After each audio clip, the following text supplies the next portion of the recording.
Kiara and the young man confronted the approaching peril while stranded at the dead end.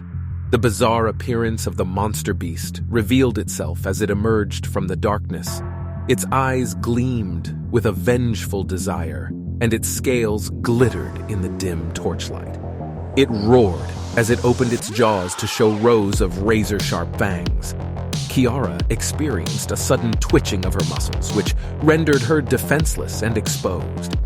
She was terrified, but there was nothing she could do but watch as the young guy walked forward, a mask of furious resolve covering his face.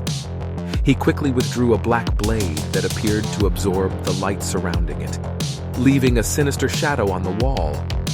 He felt an aura of strength around him as he took hold of the hilt, making it obvious that this was no ordinary weapon. The young guy raced towards the thing with a battle cry, his sword slicing through the air in a black blur. He skillfully avoided the creature's strike as it lunged at him, causing it to collide with the wall behind them. Dust and other debris fell onto them as a result of the fortress's shaking caused by the hit.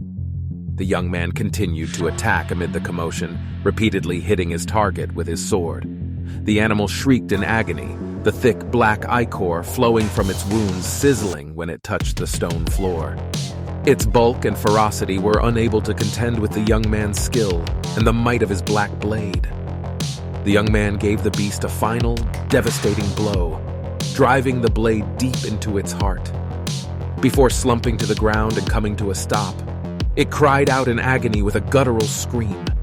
The conflict was ended, and the young guy triumphed despite all obstacles. The creature's dead body collapsed to the ground, and Kiara felt herself become unparalyzed. She lurched forward as her body, still weak from the trauma, felt her muscles relax.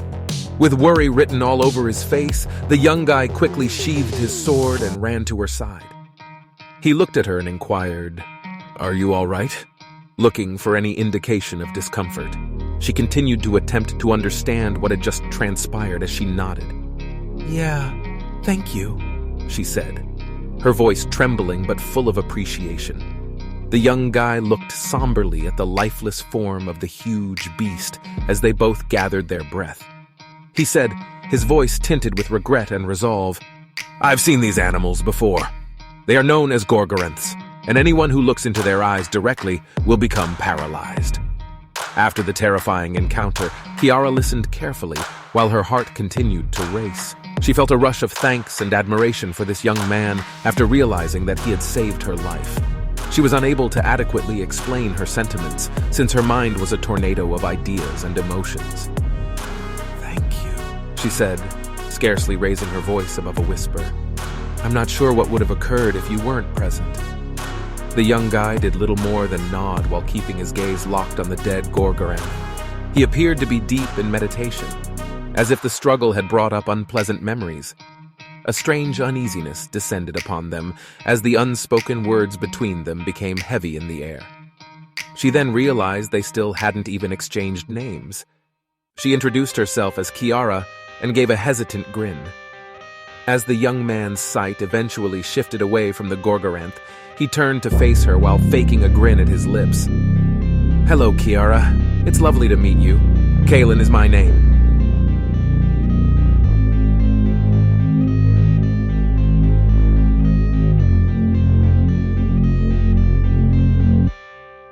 Thanks for watching. If you liked this video, please hit the